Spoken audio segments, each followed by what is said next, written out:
Hey, so today's video is somehow different, and in today's video we are going to see how we can mathematically find that the hanging chain is in fact a graph of cos sx and not a parabola. So we are going to deal with that stuff, and we will need a little bit of physics and a lot of maths. So please bear with me while we do the physics stuff, and I know that maths is gonna be cool. Okay, let's just start. So first of all, we have to see how the hanging chain interacts with the nature. Okay, so let's say we have these two poles, and there's a hanging chain, right? Okay, let me draw it like this. Okay, now at this point, like the only force acting on this entire system is there's gonna be tension in this direction.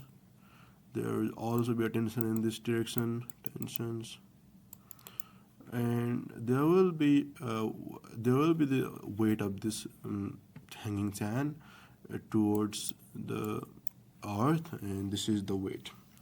Okay, now also like there is something else that I want to share with you. Thing is, in every point over here, there is going to be tension, right? And the tension, okay, let's say this tensions, what they are doing is basically these will have x component and a y component, right? Similarly here we have x component and y component, right? Basically these two x component will be equal and opposite, and they will cancel each other out, and these y components are the one that will balance the weight, right? Because and what you have to see is like at every point the x component in this direction and this direction are going to be same, because for this direction it has been received by this one, and this tx and tx will be equal, and for this direction these two are gonna be equal, and so basically these two will cancel out at every point. Tx and tx are gonna cancel out, yeah. And at every point there's gonna be a ty as well, right? So what this ty does is this will balance the weight of hanging chain from this point up to the center, right? Because basically there are two ty's which are gonna balance total weight, right? So what will happen is the one of the ty will balance the half the weight, and other ty will balance the other half, right? If we take this point, let's say over here, their tx and tx in both the directions will basically cancel each other out, and this ty, what this does, it will balance the weight from the center up to this point. So that's how it's acting. I think you know about tension in all these interactions. If yes, then I hope that you are quite familiar with these things. Okay, now we'll try to see that at a specific point x comma y, and then try to make some mathematical formulations and then deal with these stuffs. Okay, let's say at this point that's x comma y. And let's say we will basically assume the center, our origin to be at the middle, the lowest point. Yeah, okay. So now over here there will be some tension in this direction, right? So what we will do is at every other point what we will assume is basically the tx and the tx cancelling out at every other point until this point. This point is important for us because we know that if the angle over here is theta, we know that t sine theta will be equals to the weight up to this point, right? So that's why this point is important. And also we can of course say that the t cos theta, this t cos theta will be equal to the t cos theta at every other point. I mean the horizontal component at every other points as well. But since we are dealing with this point, let's say that the tension, horizontal tension at this point is T naught, and then we can make these two equal, right? So this is just a good point, so that's why I am taking the horizontal tension at this point. We know that in the vertical force at this. Now basically now what this T sin theta will do is this will like balance the entire weight, right? So what I can say is t sine theta will be equals to this weight. And let's say if this is tension, this is a string with linear density mu, that means linear density means mass per unit length. And let's say the length of this string, let's say if it's s, so then its mass will be mu times s, right? And if the gravity is g, its weight will be mu s g. So t sine theta will basically balance this entire weight, mu s g. And t cos theta will be the horizontal tension at the lowest point. That means T naught. Yeah, so I'm basically taking this point because this is an special point, so that's why. Otherwise, I could have taken it in other points as well. Okay. Now what I'm going to do is at this point x comma y, if I divide first expression by second expression, what I'm gonna get is tan theta is equals to mu s g by t naught, right? And at this very specific point, what I can say that there's a t naught, that's like I can draw this force over here as well, because I have already told that all of these are actually the same. So there's t naught actually over here, and there's t cos theta and sin theta, and since this point is balancing the entire weight, so this is where the entire weight mu sg is being acted upon, right? Yeah. So all the forces are being acted on this point itself. So there's a t sin theta in northern direction, upper direction, which is balancing mu sg, t cos theta, which is balancing t naught, right? So all these forces are being acted upon on this point xy itself. And if we divide I by II, we get that tan theta is mu sg divided by t naught. Now we know that tan theta is just at this specific point where angle is theta, because theta is changing. Yes, theta over here and over here, theta will not be same. Theta is changing. At this specific point, if we take tan theta, we'll get the slope of tangent at this point, right? And that means we will get the slope of tangent, which is dy by dx. Now finally we have the mathematical expression, and we don't need to deal with physics anymore. Okay. Now after we have this, we just need to solve for y in terms of x. Now what I will do, okay, now we're finding s. That can be a problem because this is curved, right? And we cannot really find s in this case. Yeah, there's a like calculus interpretation to find s using this formula, integral from 0 to x square root of 1 plus dy by dx square, let's say from 0 to some point a dx. We can use this, but we will be using this, but in different way. Okay. Now what we will instead do is, since we don't really have a straightforward function for s, what we can do is we can differentiate both sides now, because we will have a good expression for ds, so that's why ds by dx. Okay. Now if we differentiate both sides, we will have d square y by dx square is equals to mu z by t naught of ds by dx. Yes. And now we do have a good expression for ds by dx. ds by dx is basically the small change in the length or arc length of the wire while changing with x. Because we know that if let's say this is the small change, there's gonna be change in x, there's gonna be change in y. Yeah, so this ds will actually form a right angle triangle with dx and dy. So you can say that ds will be square root of dx square plus dy square, and that's why ds by dx will be equal to the square root of 1 plus dy by dx square, right? So now if we use that, we will have d square y by dx square is equals to mu z by t naught, and then this is, what is this? The square root of 1 plus dy by dx square. right? Now, what I can do to solve this is basically over here we just have derivative of dy by dx, right? And if we take this expression down over here, we have 1 plus square of the dy by dx is equals to mu z by t naught. Yeah. Okay, now how we can solve this is, let's say if this is dy by dx is just x. Yeah, what I can do is, first of all, let me take this dx to the other side before I say some random sets. Okay, d of dy by dx times 1 by square root of 1 plus dy by dx square. This will be equals to mu z by t naught times dx.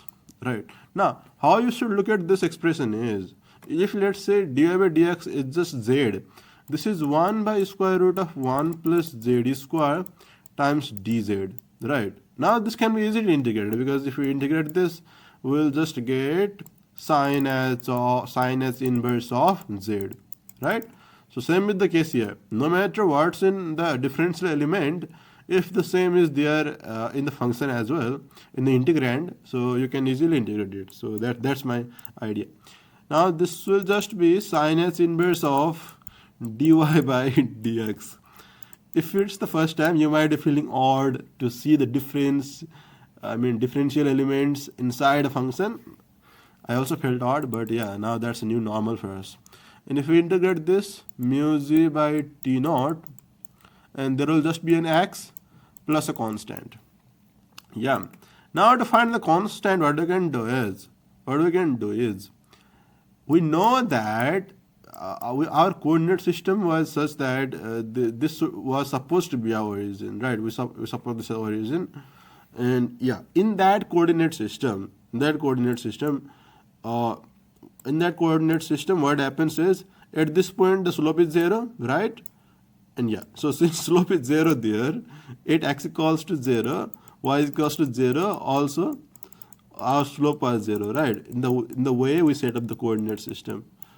So that's why, because now if you had like set up the coordinate system differently, you would have got different values per c, and that would also give the parabola in the same way.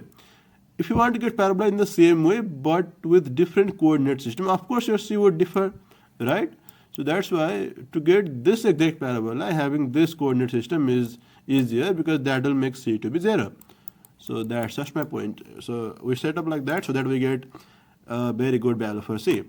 Now slope is 0, so sin h inverse 0 is equals to mu z by t naught times 0 plus c. That gives us c is equals to 0, because sin h inverse of 0 is 0. Yes. And why is it 0? You can see it from the Taylor expansion, that sin h inverse x is just x plus x cubed by 3 factorial plus x to the power 5 by 5 factorial, and so on. So if you put 0 over here, of course all of this will go to 0, right? So that's why it's 0. The other way is also to use the logarithmic expansion of sin h inverse x, which is just ln of x plus square root of x square minus 1. I think I'm correct. Now if we wait, is it correct? Sorry, this is plus. I'm sorry. For cosine inverse x, that would be minus. For this one, this is ln of x plus square root of x square minus 1. I guess so. I think so. Yeah. Okay. Maybe. Okay, now at least this is correct, I know. So if we put x equals to 0 over here, this is ln of 0 plus 1, and ln of 1 is 0. So that's why sin of 0 is 0. So yeah, let's not go into detail for that. Our aim is different. Now if we get c is equals to 0, we know that sin h inverse of dy by dx will just be mu z by t naught times x plus 0. Yeah.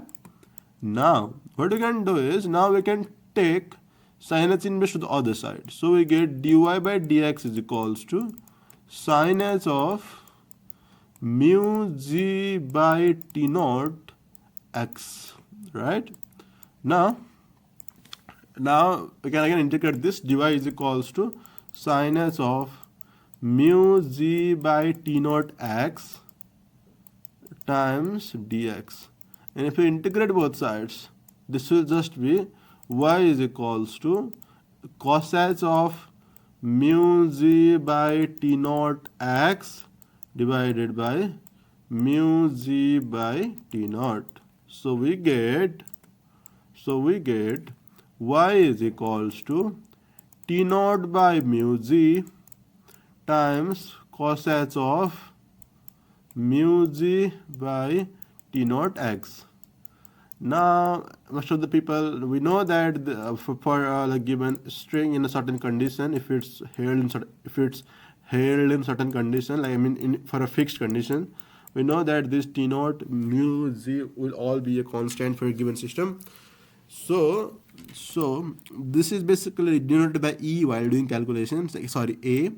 If a be denoted as t naught by mu z, we get y is equals to a cosine x by a, right?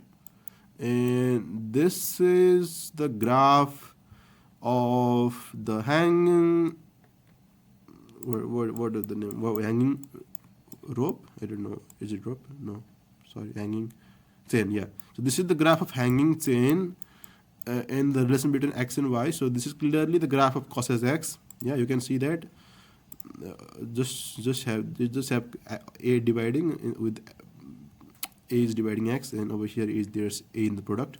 So yeah, this is basically the graph of cosine x.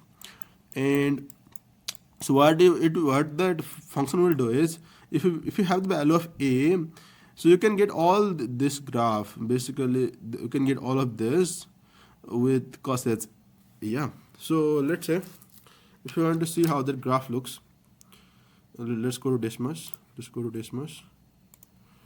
Desmos calculator. Y is equals to a cosine x divided by a. Yeah. If we enter this, say, okay, now a good a will be, okay, you see that the more the a, okay, now how do we increase a? A is basically t naught by mu z, right? So a is basically t naught by mu z. And what is t naught? T naught is the amount of pull towards the horizontal direction. That means the pull from here, this is basically the t naught, right? And basically one of the t naught is just one of the t naught, and other is other. Basically, yeah, I guess you got the idea. Like this t naught is only equal to the magnitude from only one of the directions. Yeah. So more and both of them will basically pull in the same way, for this to be symmetric. Now, the more the pull, more the t naught, the more will be the a, because a is just t naught by mu z, and this mu z for a given chain is just constant, right? So if we pull, we can clearly see that the more the a, the more it's becoming like wide and wide and wide. It's because there's more pull. So you can interpret the a, right? If you want to interpret it like a, why increasing a increases the wideness. So if you go through the physics, then it will be more obvious. So sometimes understanding maths can be more helpful if you know some physical phenomena that are related with it. So yeah, sometimes that can be helpful. Like just like here, if you wanted to reason why the wideness increases with a, then that can be helpful, right? And yeah, so that means, and again, if you increase the weight, a decreases. So that means, see, decreasing weight means that the chain would be more and more narrower. So yeah, that are some of the applications. And obviously the cosine graph, as we have here, is like this. Yeah, so that is it. And hope you enjoyed the video. Hope you got some insights. Hope that was helpful to you. Hope you enjoyed the maths. Yeah, it's more of maths than physics, so that's why I thought of including it here. Hope that was a fun. And yeah, credit to all the mathematicians who have done such an hard work, due to which we are getting contents to make videos. Thank you guys. Sorry. After I made the video, I realized something else. Okay, so here we basically made the assumption that 8x equals to 0, y should be 0, right? That was our assumption because that was what we used to solve it. Now, later on, in the graph, it wasn't something like what we had supposed to be. Even at x equals to 0, the graph was not at 0. However, I may change the a, it will never exactly be the 0. And then I pondered why that was the case. So, and later on, after making the video, I realized that in the second case, while we integrated, I forgot to write the constant of integration over here because we have to do it, right? We had also done over here. I forgot to write the constant of integration, so that's why that problem was there. And now if we write that, now to find the value of k, what we can do is, over here, let me write plus k. At x equals to 0, we know that y is also equals to 0 in our model, right? Yes? At least in our model, that's the case. So, what I should do is, over here, at x equals to 0, y should be 0. So, that means this y, if it's 0, at a cos as 0 by a plus k, we know that cos 0 is 1 because the definition of cos of x is just e to the power x plus e to the power minus x by 2. So if you substitute x as 0 over here, that will be e to the power 0 plus e to the power 0 by 2. That means 2 by 2, which is 1, right? So this is 0 is equals to a times 1 plus k, and so this is k is equals to minus a. So that's why it seems that did I get k equals minus a? Fine. Y is equals to a cos as x by a minus a. So this is the equation that we actually need to fit our model, and only with this model we will have y is equals to 0 for x as 0. So let's try this. Y is equal to a cos as x by a minus a